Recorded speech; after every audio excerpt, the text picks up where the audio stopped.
Hello, you lovely people, and welcome to season 3 of Sabbatical Stories. I'm your host, Bex Thomas, and I created this podcast to inspire courage and normalise taking a break from your career. I'm coming to you today from darkest, deepest rural France on the Normandy-Brittany border. And I actually think I will be here for all of series 3. Very unlike me and in one place, but I will be here all of September, October and November. So, what did we want to do? We wanted to bring you more specialists and more experts in season 3. And we wanted to be able to give some, tangible advice and hints and tips for you to really make the most of planning for and executing your sabbatical and career break. So what better way to kick it off than talking finance? I'm joined by Taylor Anderson from Middleton and Company today. And this episode is for anyone who's ever wondered how financial planning can unlock the freedom to take a meaningful break from work. Taylor, who after 8 years in corporate took a 2.5-year career break with her husband to join the Peace Corps, has an incredible story. Their time abroad completely reshaped how they see the world, money and their careers. And it not only gave her the space to reset her own career trajectory, but also sparked her passion for helping other professionals use financial planning as a tool to design their breaks. So now she's running her own firm, along with her sister, supporting clients in turning their sabbatical dreams into reality, all while raising 2 young sons and still carving out family adventures in their camper van. It's a cracker to kick us off with season 3 of Sabbatical Stories. I hope you enjoy. Deep down, you've tried, dig deep, search wide, enjoy your climb, it's all for you.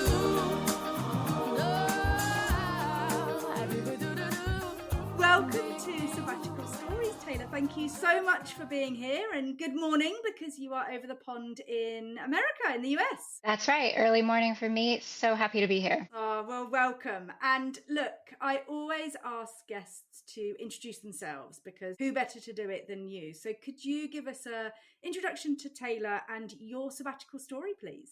Sure. So I was, born, we'll start there, in the town that I'm sitting in today. So that's kind of what drives this whole thing.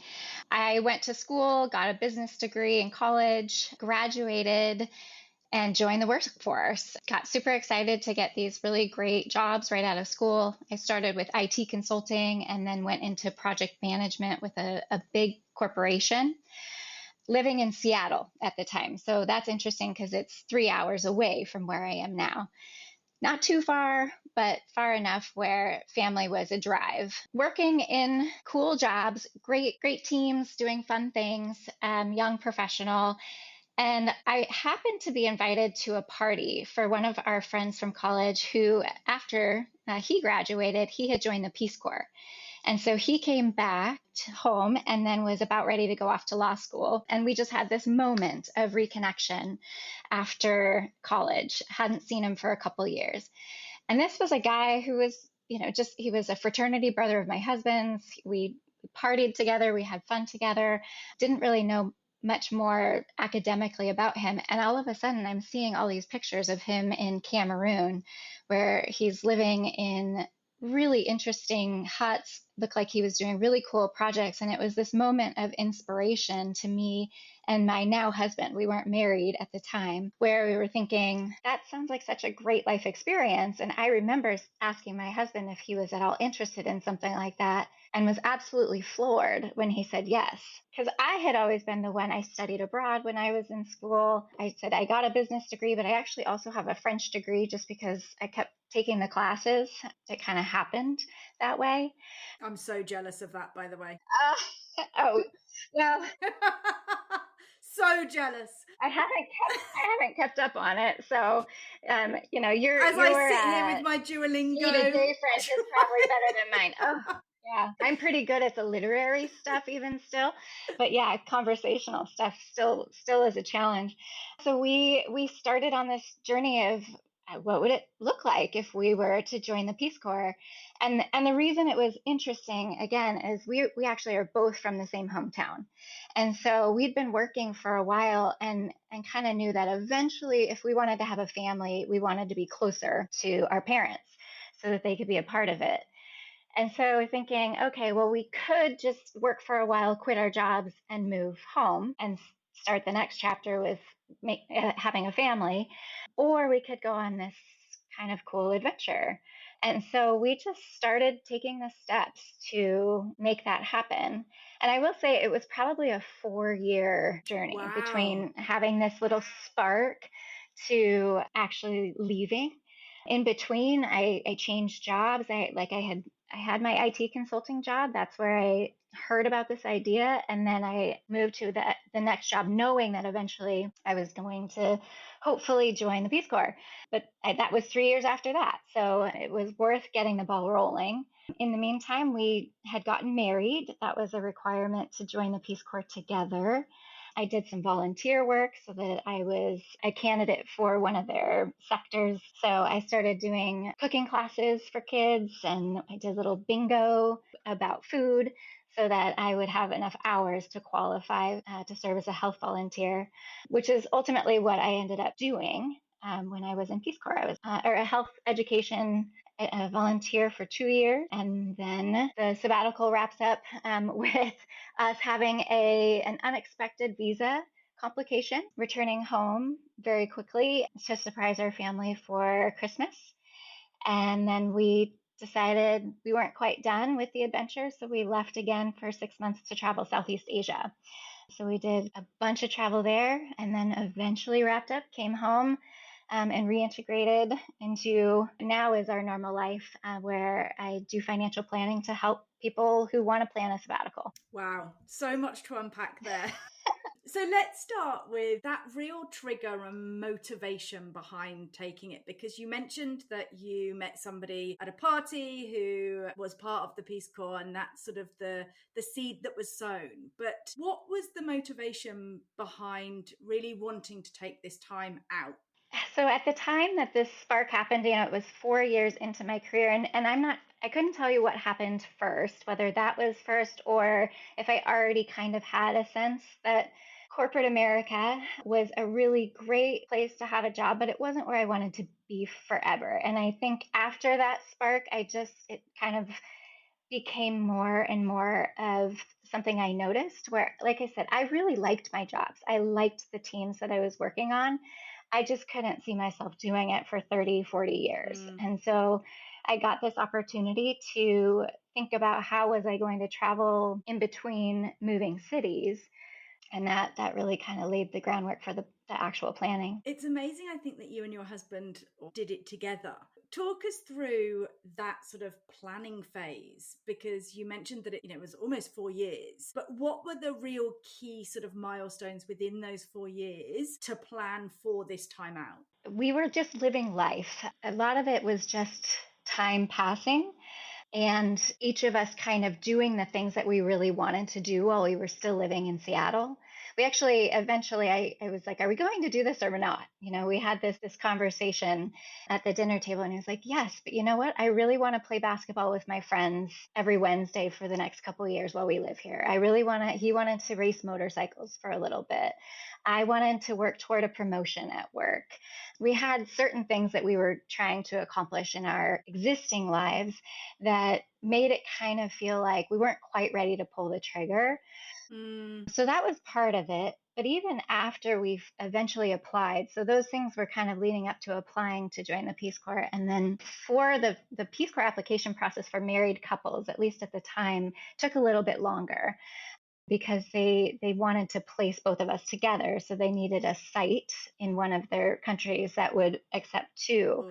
The application process itself took a while, but once we started going through the Peace Corps application process, we also started doing some more preparation in terms of we both got LASIK because we didn't want to deal with contacts while we were traveling. We bought a bunch of outdoor gear because we thought we really wanted to take the opportunity to get outside and travel while we were going to be in a different part of the world. At the time, it felt like it was forever. Like we had made this decision to leave and we were just, it was one of the things that at the time got me up in the morning to go do my job. And it was also something that I was just like, when is this finally going to move forward? We also took time to plan a little road trip, actually 2 road trips in the US before our departure date. So we did Peace Corps in Kyrgyzstan, which is a tiny Central Asian country that we had never heard of. We really were excited to explore this new place that was mountainous, and we would have never chosen to go there on vacation. It just wasn't on our list. So that was kind of what was in the back of our minds, is that we're going to go on this very exotic type trip. So why don't we enjoy the US while we're here? So that was part of it as well. And then, like, from a financial perspective, we really made a lot of decisions to keep our spending pretty low. Not necessarily like we were cutting expenses, but we knew we weren't going to stay in the house we were in. So we decided that we weren't going to fully furnish it with anything but hand-me-downs. And we were at the time in our life where a lot of our friends were buying houses, and we decided that we weren't going to buy a house at that time. We also really loved dogs and we wanted to get a dog. We didn't get a dog. So there were a lot of things, a lot of financial decisions that we made through the lens of knowing that this living situation we have is all about experiencing Seattle and our friends right now. We're not building our future here. Do you get any kind of a choice of where you go? So that it changes. Okay. Yeah. So their policy changes.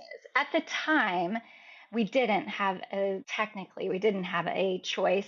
That was part of the appeal. Yeah. Up until that point, my jobs had been consulting and project management and planning everything to a T. And I think, when I was looking around and saying, I'm not sure I want to do this for the next 30 years, that was part of it. It's exhausting to always be planning every little thing. And one of the benefits of the Peace Corps was you kind of arrive and make yourself available for this 2-year experience, but then they place you and figure out where you're going to go. But Kyrgyzstan stood out to us in that, one, we had never heard of it at all. Two, it's very mountainous, has a lot of outdoor appeal, and we like that kind of stuff coming from the northwest of the US. And so it was a 2-year posting. And did you see out the 2 years? You mentioned a visa issue. Good question. So the full experience is supposed to be 27 months. It's 3 months of training and then 2 years of service in a site. We did the 3 months of training, and then at our 20-month mark is when Kyrgyzstan wasn't quite sure if they were going to renew our visas. And so we were given the choice to close our service a little bit early. And we went through a lot of considerations about whether we should do it, because I had really wanted to just stick it out. But we were heading into winter, and in winter, Kyrgyzstan kind of closes down. It gets really windy and cold. So there'll be no school days because of the wind. Wow. And things just move a lot slower. And then if we didn't get our visas, one of the things that we very much appreciated by being in the Peace Corps is we were able to take vacation. We had gone to all sorts of places during our service for just little weekend trips. We went to Dubai for a weekend trip, which from the US it's a big trip.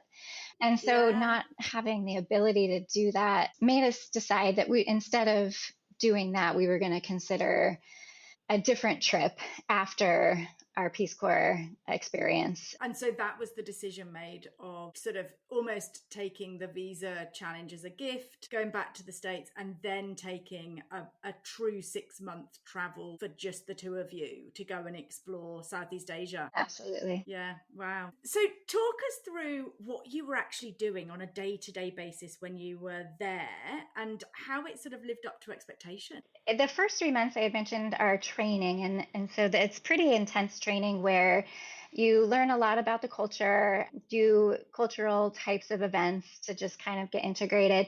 But the best thing that really comes out of the Peace Corps experience is the language training.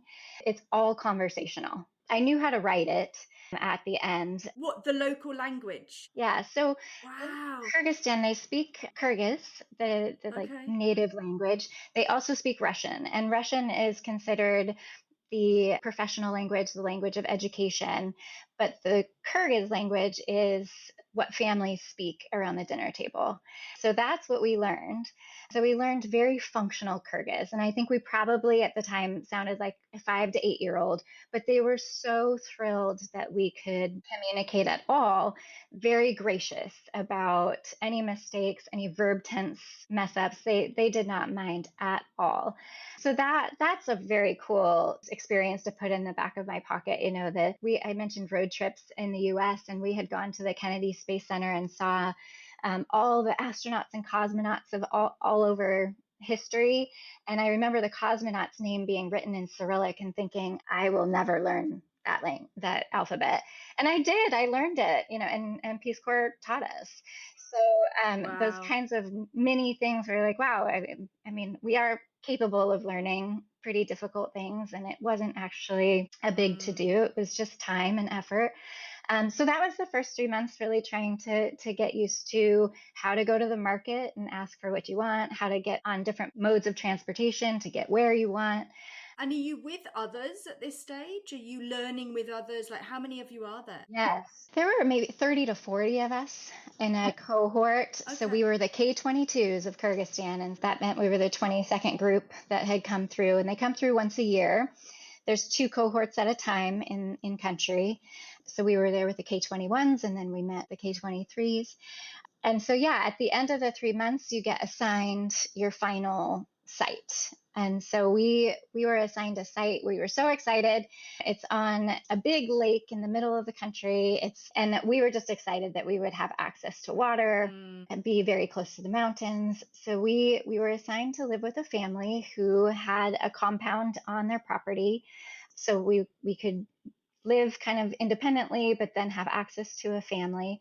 And then I was assigned a role at the local hospital to work in a health volunteer capacity. And in that job, what I ended up doing most of the time was helping pregnant women learn some yoga stretches.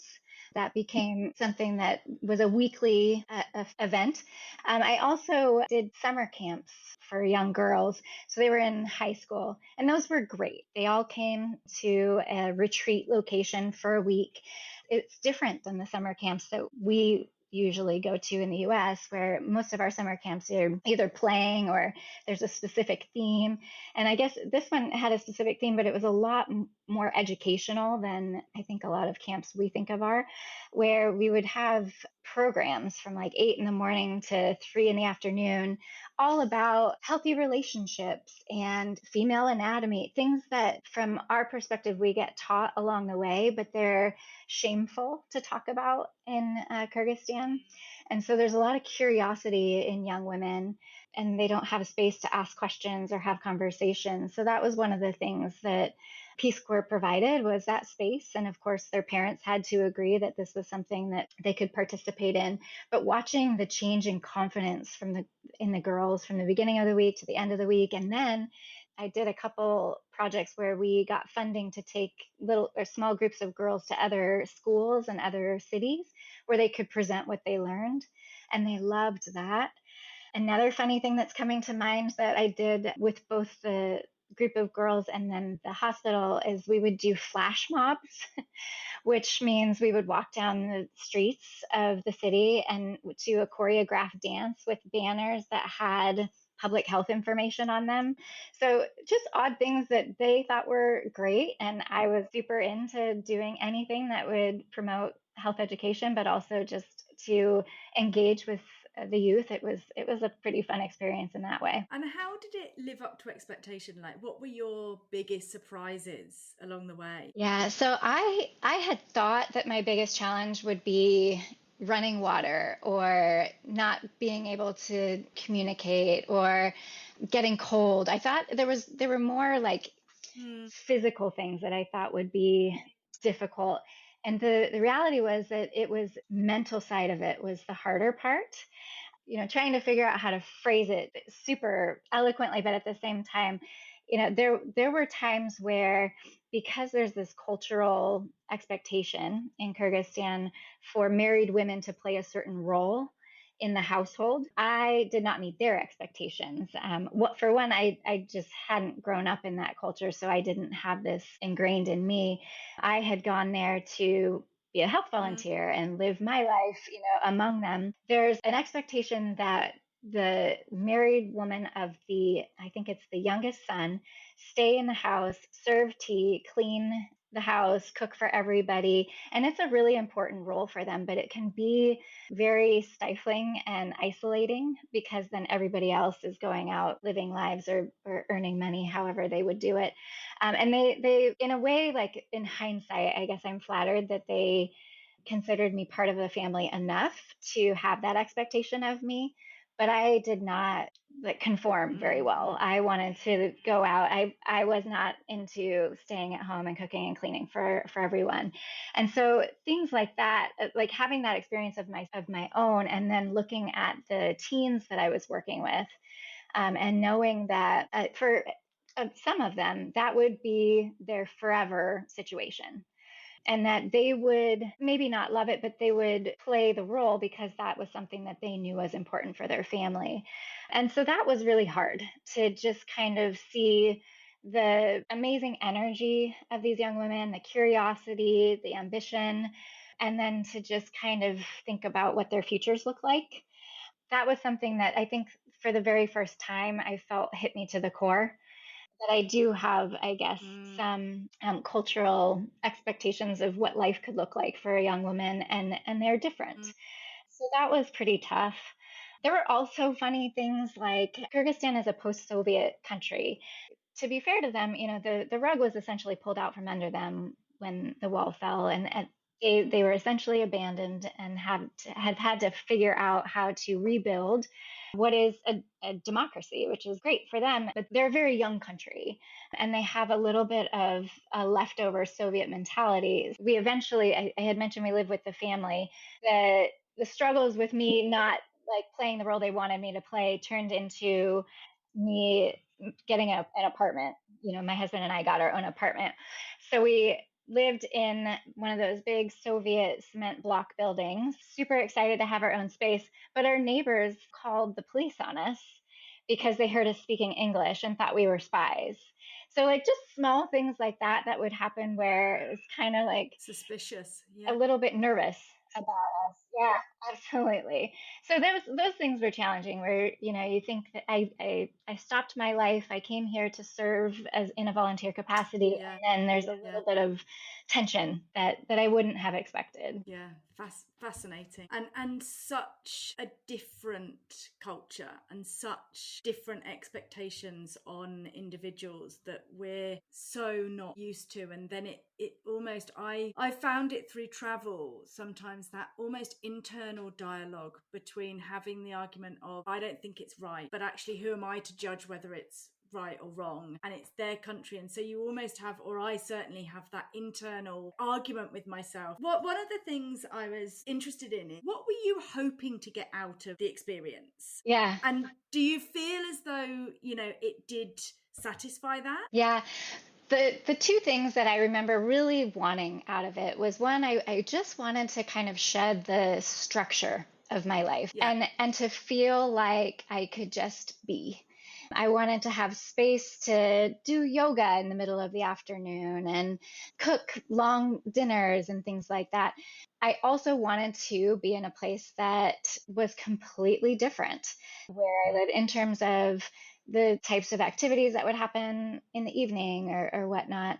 And so I definitely think I got the experience of shedding the structure. In fact, one of the other challenges I guess I didn't mention is the professionalism is there in the sense that they have doctors, nurses, educated population, but they're very quick to prioritize a birthday party over a work meeting. And so you'd be waiting for them in the hallway and like hope that someone would come and show up. And they were like, oh, sorry, it was so-and-so's birthday. We had a party. That was so strange to me. But I also, I've come to learn, and you talked about what travel does for you and how you see things. Their lives are that their country can change overnight. And so they will so quickly prioritize celebrating each other and being next to each other when they need help over any structural thing. And so like I got what I wanted, but almost to a fault, where like there was maybe a little lack of structure sometimes. Like we've talked about it, my husband and I, all the time, of how it's really hard to remember the way we used to think. But having done this experience, I now have a little bit more, I call it like a scaffolding in my mind, where I can make sense of other people's decisions a little bit easier because I've now seen a completely different way of thinking and prioritization. You let some things go, some learned assumptions. My built-in habits have kind of softened. I have been told by my husband that I now walk slower than I used to when I lived in Seattle. Like it's just kind of become this different pace, which is absolutely what I was after. The go, go, go, always trying to climb the ladder was what I was trying to break. Yeah, and I hear you. Having moved to rural France, I absolutely, my whole, I think, persona has shifted and changed. When I go back to Sydney and I go back into the city, it doesn't take long, I don't think, to maybe fall back into habits. But I still have that moment where I feel like Mowgli from the the Jungle Book in the city. Absolutely. I feel this whole oh my goodness, and I still don't think I go back to what I was previously. I'm definitely more, definitely slower, and definitely take more in, and very much more aware and in the moment. Going back to your point around prioritizing a birthday party over work, there's something quite beautiful in that. There's something quite, again, who are we to say whether that's the right way of building a community, or it's fascinating. So I could talk to you forever about that. But also I am so interested about how you shifted careers, because IT consultancy through to now what you do today. So can you talk us through that shift and how that happened, and now what you're doing today in comparison? Yes. So parallel storyline is my dad was an investment manager when I was growing up and in college, and he had talked to me when I was in college about potentially joining him in his business someday. I had no interest. Then fast forward, I have my own job. I have my own retirement savings options. I have an income. And all of a sudden, I kind of am connecting the dots of all the little lessons that my dad has taught me over my lifetime. And I see the value of somebody who can help just nudge you in the right direction, understand what you're trying to do, and provide educated advice on how to make your money work for you for the future. So I didn't jump on it right away, of course. I liked my career of getting into IT consulting and doing change management in particular around that. I loved that part of it, working with people and how to get them on board with changes and things like that. But again, more and more, I just was like, it's really helpful that I have somebody at home that I can call and be like, what do I do with picking, these options, and here are my benefits. What does all of this mean? And so I started not during the Peace Corps, but in our 6-month trip afterward, I knew that my path was going to be eventually move home and work with my dad in his business. And the way it ended up playing out is we took the business that he originally had and we created a new business for our family. My sister works with us now too. We created this whole new business where my sister and I are more trained on financial planning, and investment management is a subset of what we do. We do manage investment accounts, but that's one of 6 major areas that we dive into with our clients. While I was on that 6-month trip, I was researching how to start a firm. What do people do when they are onboarding clients? Like, this was a complete career shift for me. It was a steep learning curve. And I will say, at least in the US, coming from outside the financial industry and looking into it, it's crazy. It's hard to navigate as a consumer. There's a lot of jargon. I would imagine that's true globally, that there's just a lot of words where it feels not approachable. And so it was really great that at the time that I was learning all of this, there was a professional network that had started in the US for people, young people, Generation X and Y, who wanted to start their own firms and serve clients in Generation X and Y from a financial perspective. So that's where I did a lot of my learning, is through that professional network. And I now have a very vast group of peers that is in our age group. We think, at least here, of financial guys being older. They're not representative of our population, and that's changing. And so that's exciting to be a part of that wave. And so what has happened over the last, it's now been almost 10 years, is we started this business. I learned all about my dad's approach and the clients he was currently serving. We've added a bunch of clients, and I've been able to slowly but surely kind of bring the two worlds together, where my love of travel and the experience that I got on my sabbatical, paired with now I have technical training, having finished, I did the certified financial planner program. Being able to put the two together in my day-to-day work has just been the ultimate success for me. So that's how we got here today. And the motivation to join the firm, was it location? You knew you wanted to be home. Could you have done the IT consulting back in your hometown? Was that an option? I could have. There were kind of two things. So for one, we originally thought we would move from Seattle to Portland, which is a bigger city, but just closer to my family, at 15 minutes away from my family. And in Portland, I could have absolutely picked up an IT consulting or project management job there. And the more we spent time in my hometown, when I was growing up here, it wasn't interesting. I went to school, I went to the mall, that was it. It has since developed into a really great little town with old movie theater, a waterfront with a bunch of wine tasting arenas, just such cool, tons of parks. It's a really great place to live and to have a family. So I now have two kids. So that was part of it.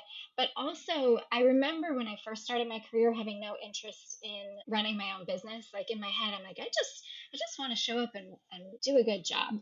And that changed between doing the job, gaining some confidence in consulting and project management roles, just kind of getting a sense of different types of work that happen and how it goes from start to finish.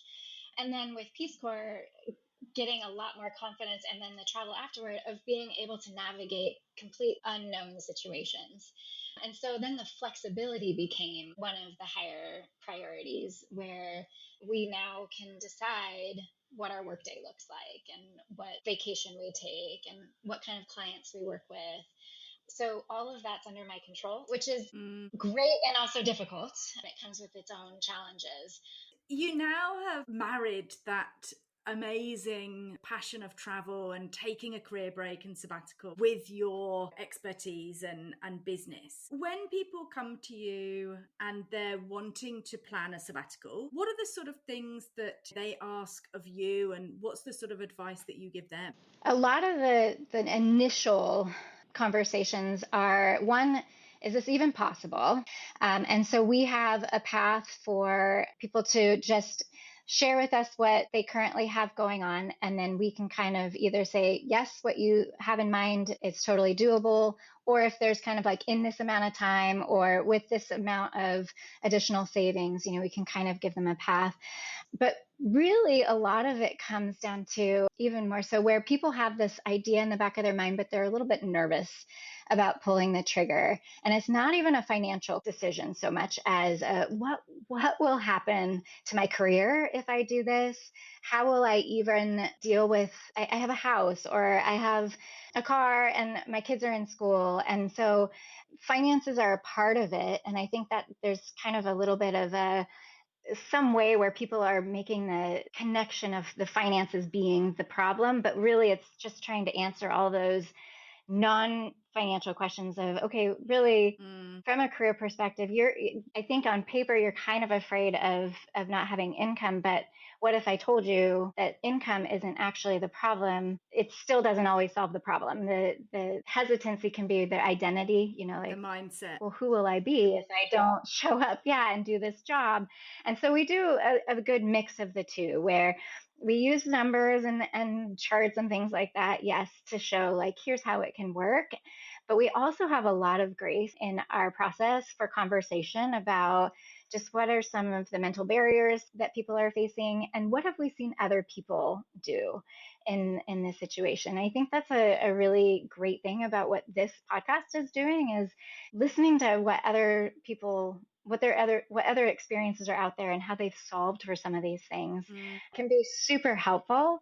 And I think having but one accountability of, okay, we've got this plan, we're committing to a sabbatical, let's like make steps forward, is one thing that we really help people do. But the other is just bringing a series of experiences that we can share back with people and helping them build confidence in their own plan. And you don't know what you don't know. So if you have the knowledge of other people's stories as well, then actually it's giving individuals almost the confidence, I think, to be like, oh, actually, maybe it could work, or maybe that is possible. And it's then planting that seed of exactly that sort of confidence and the knowledge. Does everybody come to you with that going, oh, I really want to take a sabbatical or a career break, can I? Or has it worked the other way around as well, where they come to you and maybe it's something that you can see that would benefit them and you suggest that way? Absolutely. The latter has absolutely happened, where we've had very high performing professionals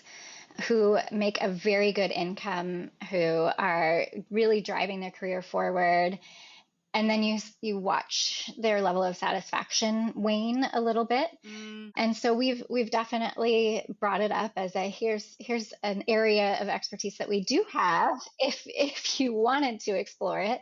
But we also have a handful of unplanned sabbaticals, right? Where it's happening quite a bit right now, where we've got layoffs and voluntary resignations happening, where we try to help people navigate their options at that point, where it's a question of how urgent is it to get your next incoming generating role? Do you have some space to go and do something? Is there something we've talked about on your bucket list that you'd like to take the opportunity to plug in here? Sabbaticals come in so many different flavors. And the other thing that's been super interesting is, even in my own experience, I wouldn't have called it a sabbatical while I was doing it. The same thing is true with people we work with. They're just taking a break, or it's not this formalized experience. So yeah, we meet people in lots of different points in their planning. We love getting our clients to a point where they're able to take a break, where their income changes year over year, because there's financial strategies we can do on their behalf that can really set them up for long-term tax flexibility, withdrawal flexibility, lower taxes over their lifetime. So we like getting to that point where we can say, ooh, here's an opportunity. And so that's not what people come to us asking for, though. They don't know those strategies exist, but that's part of what I love about the work, is that we can really make use of lower income years from an account strategy perspective. One question I get a lot is, should they be checking in from a financial perspective throughout their sabbatical? Or is that something that's quite heavy, and should they totally and utterly leave it alone until they come back to BAU as such? What a great question. What we hope we can provide for our clients when they work with us is that they can be on sabbatical, that we have set everything up in advance, where they're getting a kind of designated amount deposited in their account as like a paycheck, as if it continues while they're on sabbatical. They don't have to think about it. Any rebalancing, any tax payments, anything like that would have had to happen while they were in the US, we take care of it, so that they really can be focused on what's in front of them. I would say that's not what majority of people have in place. No, but that's the beauty of partnering with somebody like you, isn't it? Actually, that just plays out to how beautiful then to go off and not have to worry about it. Absolutely.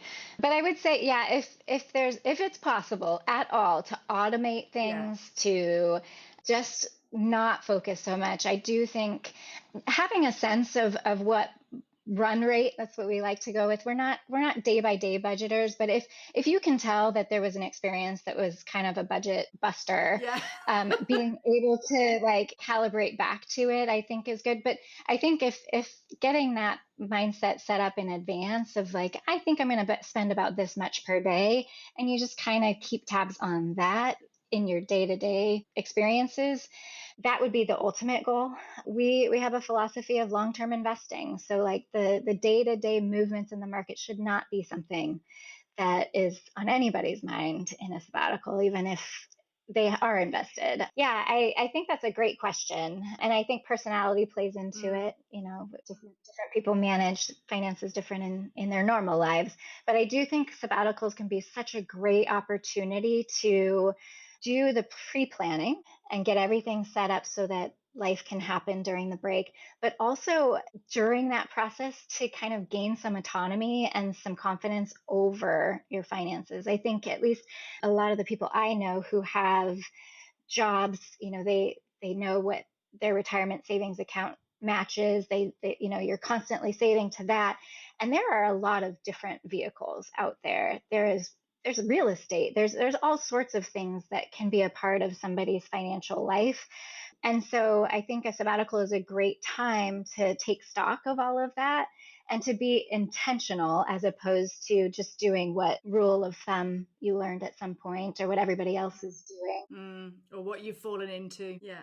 Absolutely. Before we go on to the top tips for taking a sabbatical, is there anything that you think we haven't covered or would interest the audience in particular? Well, so we had talked about some of the financial pieces. One of the things that is a big deal for the US is travel insurance, in terms of being able to plan ahead for any issues abroad.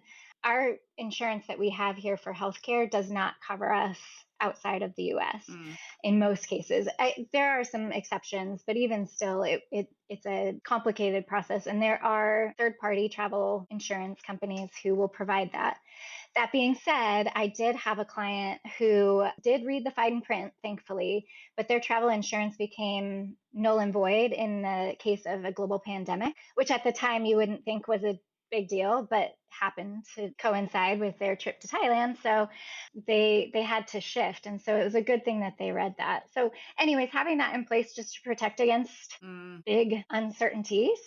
Also, something that may be specific to the US, but having someone at home that's able to either sign or make financial decisions for you, setting that up with whatever legal documentation or designations should be put in place well before you leave.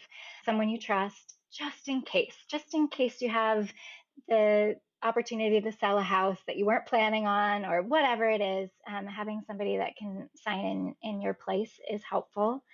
And then we talked a little bit about it from a budget perspective. We talked about the buffer. I know people talk about that, like making sure you've got a little buffer in your budget, not just for emergencies. Travel insurance would do the catastrophes, but there's always, like, I remember we spent $20,000, a little over $20,000 to travel to Southeast Asia for the 6 months. And 1,000 of that was one helicopter ride out of the mountains in Nepal.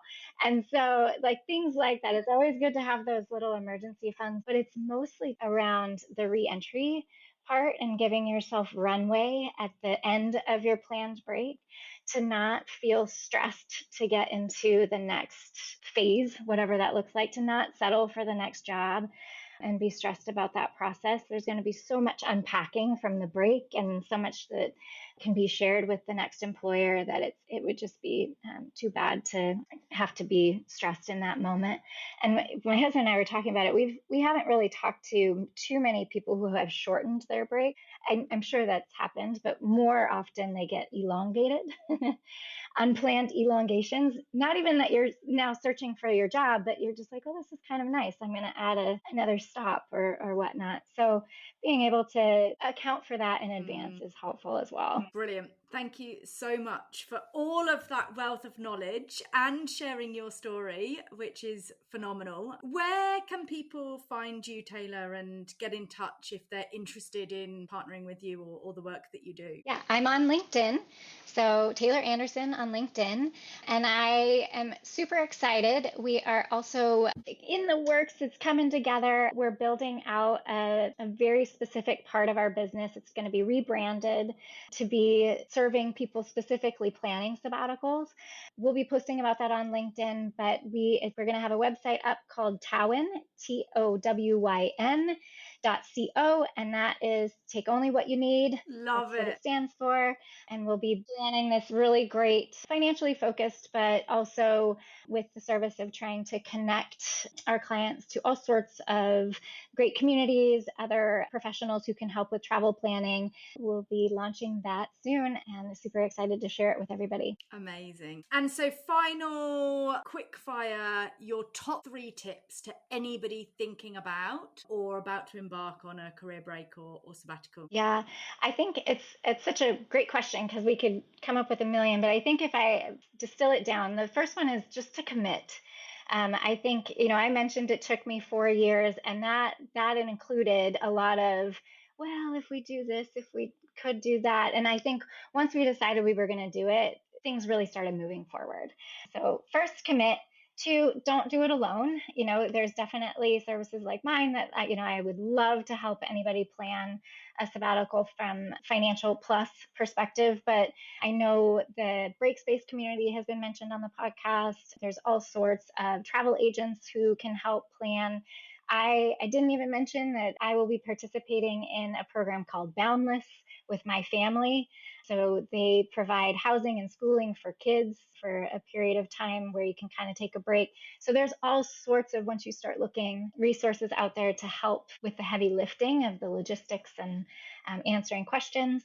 And then I know many people have said this, but create space in the plan for the unknown. Leave space for the magic to happen. One little story is we were planning to go to Indonesia during our trip, and we learned that there was going to be a Ramadan migration where most people travel home and boats would be overcrowded and things like that. And we just happened to be sitting by a Canadian couple who lived in the Philippines, and they heard this conversation and said, you should go to the Philippines. And so we changed plans completely and went to the Philippines and saw a country that wasn't even on the original list. So stuff like that will happen. Leaving space for that to unravel and be in front of you is just part of the experience. Absolutely. And that takes me back to an episode in series 1, actually, with Laura Marsden, who I think she was sat at a bus stop and started talking to somebody, and they said, oh my goodness, you should, if you're ever in whatever country, you should visit my, cousin or whatever. And so she followed the thread and she met her husband. Yeah. So, wow. Yeah. So that whole, allowing that space for the magic, absolutely, because that's where it unfolds. So follow those threads. Thank you so much. It's been an absolute pleasure, Taylor. And thank you for sharing your insights and wisdom. Yeah, thank you so much. Thank you. You away from how you feel. Appreciate your situation. Let's try to keep this real. And it's like she said, we're all affected, yeah. And it's like he said, I won't let it out. Turn the other cheek, show them. Thanks so much for listening. I truly appreciate each and every one of you joining me. A massive thank you to Taylor for sharing her story of a life-changing Peace Corps sabbatical through to building a financial planning firm that helps others create their own career breaks. Her story is such a powerful reminder that with the right planning, time off is not only possible but can be the catalyst for a whole new chapter. If today's episode resonated with you and you'd like to connect with Taylor, I'll link everything in the show notes so that you can explore more and reach out. A special thank you to Auntie B, as always, at the Flaxen, my incredible patient and talented producer. And we're also joined this season by Nikki from the Flaxen, who is working her magic on all things social media management. And of course, a big shout out to the amazing Joe Cook, whose soulful vocals we're lucky enough to feature throughout the show. If you enjoyed this episode, I'd love it if you could like and rate the show. And if you really want to make her day, leave a positive comment too. If you know someone who would love this conversation, please do send it their way. Your support means the world and helps get these stories out to more people who need to hear them. Do you have a sabbatical story to share? Or maybe you know someone whose journey would inspire others? Do let me know. You can get in touch via Sabbatical Stories Podcast on Insta or message me directly on LinkedIn. I'm Bex Thomas. Until the next time, take care of yourself, keep dreaming big, and remember, your sabbatical story is waiting to be written.